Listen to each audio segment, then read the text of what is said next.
I once again welcome you all for the today's session. Today we are going to emphasize on the third party governance. In the last session we understand the security governance is very important to sustain the organizational business activity continuously ongoing. But today we also emphasize on the third party governance. So, third party governance, the basic definition itself says that it is an oversight of an external entities. It could be due to a law requirement or regulations where you need to comply your organization. Sometimes industry standards make that third party governance as mandatory. Sometimes to have a contract or license with some of the entity, or you want to provide a service to some of the organization, then you need, before taking your service, maybe they are expecting some audit on your organization. There where to have a contracts or licenses, you need to have a third party governance.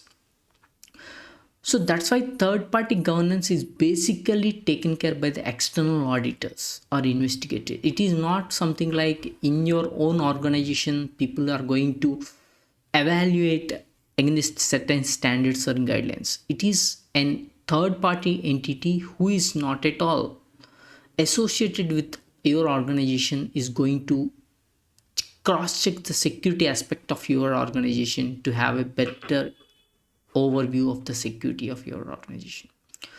Sometimes what happens is it is appointed by a governing body, because sometimes if you see in the government we have auditing system for the financial cog audits. Used to remember the terminology, right? Because it is by legislation, sometimes government itself enforce third party audits. But sometimes, let's say I want to have a product to be kept in the market and I want to ensure that I am diligent enough in the security aspect, where I want effectively I can able to bring the confidence to my clients or vendors that I am securely thought process organization. Then you may need to you yourself and hire a third party organization for the validation and verification of the security in the overall organization, right?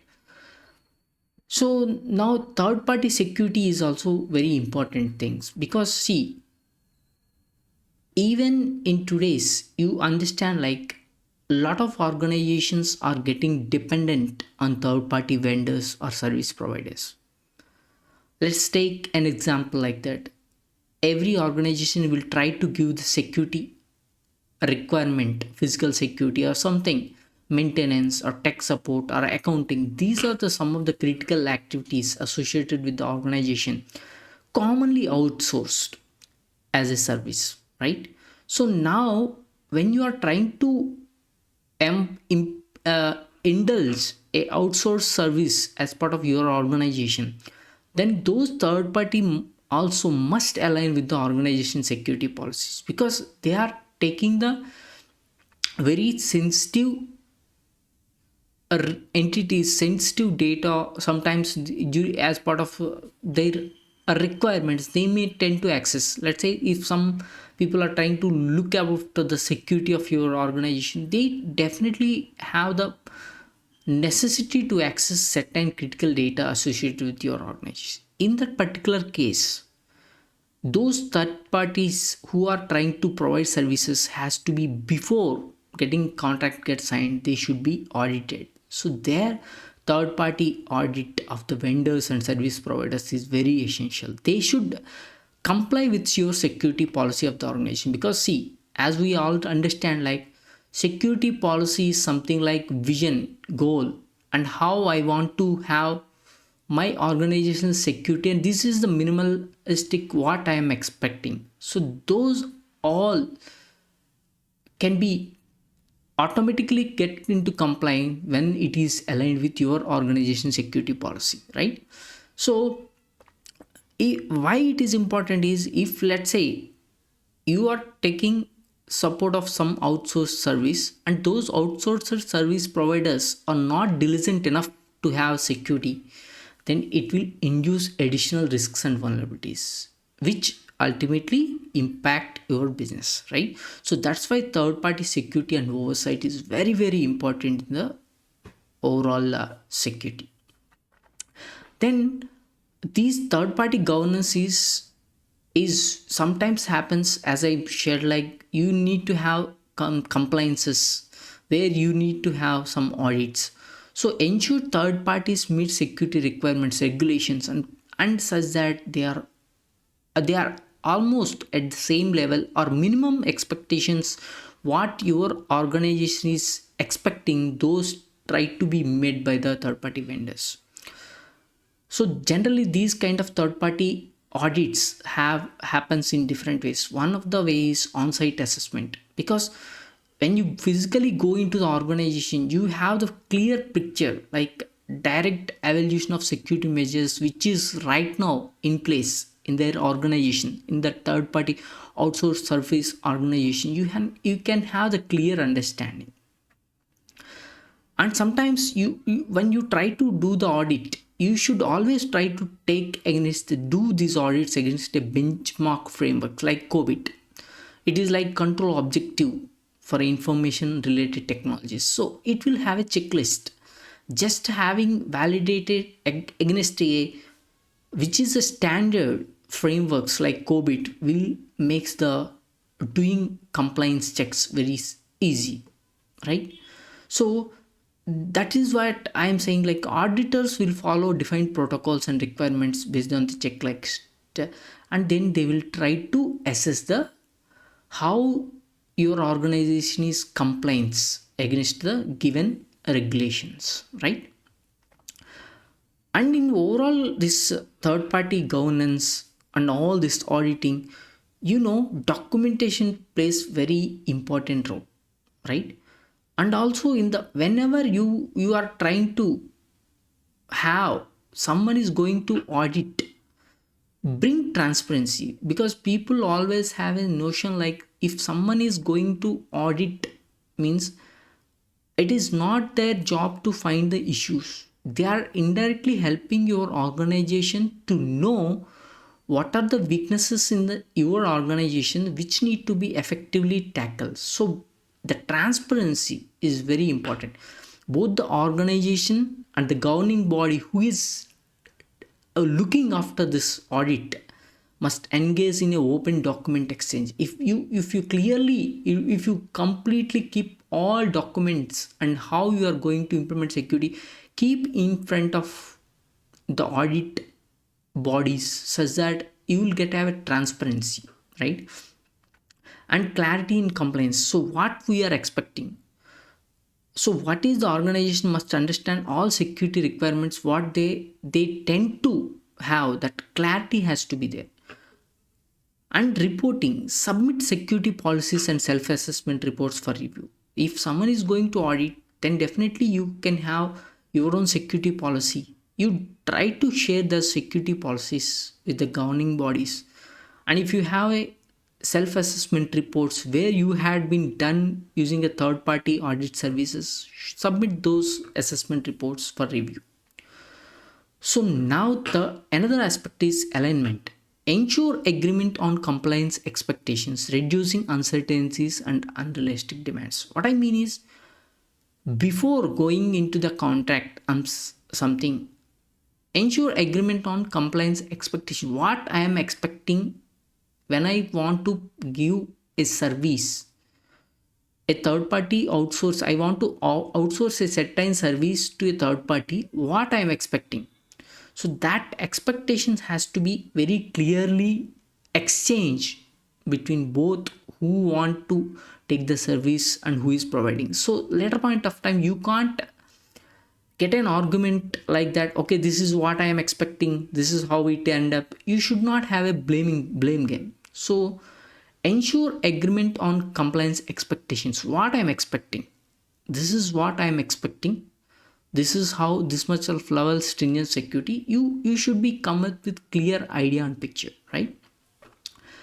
And it is a continuous ongoing process. So document exchange leads to thorough documentation review, It is not something like, okay, someone has asked a document and someone shared. So whenever you receive a document, it has to be reviewed very very thoroughly. The reason it is very important, the documentation review in auditing is a very very important aspect. The reason is, when you once you share the documents, definitely they are going to validate against standards and compliance requirements. Number two, if you are trying to go on to the physical inspection, before going to the physical inspection, the first thing you need to do is documentation review. Because let's say a case like that, i want to I want to take services of some third party vendor. I expected some documentations and something. Let's say, if let's say the documents itself is not compliant enough according to the requirements of security, or it is not in line with the security policy what my organization is expecting, so then it does not make sense for going on-site review, right? If the document is sufficient, then on-site review focus on implementation compliance. I understood like that I am expecting certain thing as part of document. Let's say that I want data to be encrypted and stored. Let's say document saying that I am doing. When I go physically, then I can have that a real overview of that, whether it is really happening or something. Let's say I want expecting physical security. He's telling like that physical security is there and it is having different types of controls are in place. It is in document, but when I physically go through the location, I can clearly understand whether they are in place or not. Let's say in other case, let's say document itself it is insufficient, on-site review will be postponed until it is corrections are made. See, let's say that he may say that okay, I have in place, but he forgot to not to keep in document, means it is not the good thing. So first we want to correct it in the document so that our when we go into the on-site, it will be very easy and comfortable to do the audit, right? And also you remember that if documents itself non-compliant, means definitely when you go, if the document itself not compliant according to the standards or the requirements, then definitely there is 100% chances that when you go for on-site visits, definitely whatever the loopholes or gaps are going to observe in the documentation, definitely it will be there, right? So that is why I think better idea is, until unless the documentation review is successfully done according to your requirement, in full transparency and in full compliance, if you are found like okay, document is good to go for on-site inspection, then only you go for the on-site inspection. And like this documentation review is very very important in the government and military agencies, because even they can void authorization to operate if they don't have the proper documentation.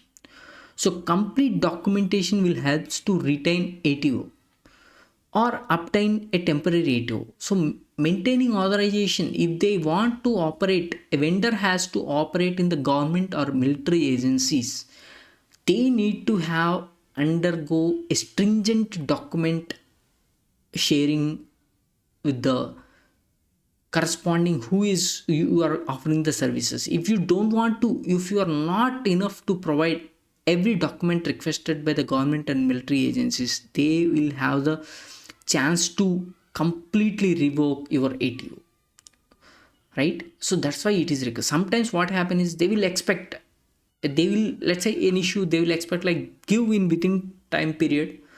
For that time period they will give a temporary ATO. If after that also if you are failed to share the documents what they are expecting quickly, they will completely close your ATO, authorization to operate. Once it is there, again you have to go into the complete life cycle.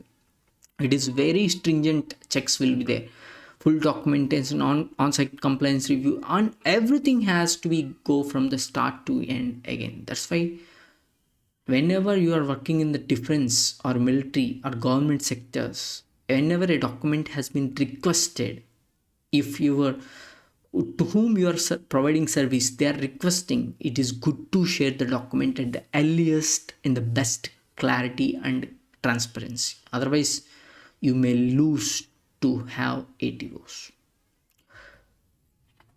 And it will also understand like the process and policy review in the documentation, because it will try to evaluate business processes and policies against the standard frameworks and contracts. So this is the fundamental idea.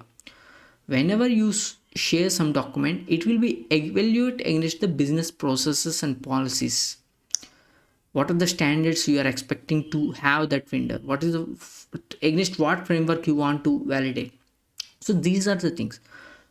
So ultimate idea of this overall review is to ensure that tasks, systems and methods are improperly they are implemented efficient, and at the end they are cost effective.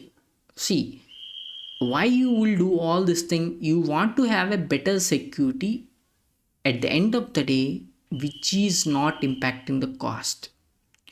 So all focus of this review, process and policy review, all in documentation is essential to understand practicality and efficiency and the cost effectiveness. Ultimate goal of this process and policy review in documentation is to achieve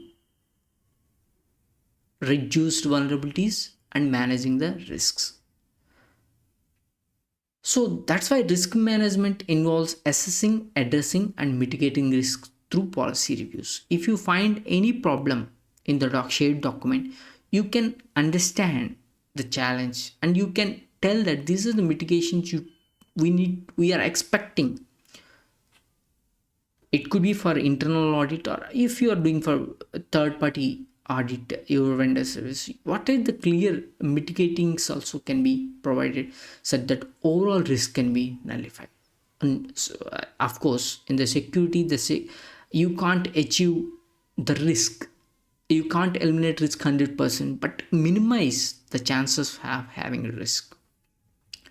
That's it for the today's session. We will meet in the next session. Thank you.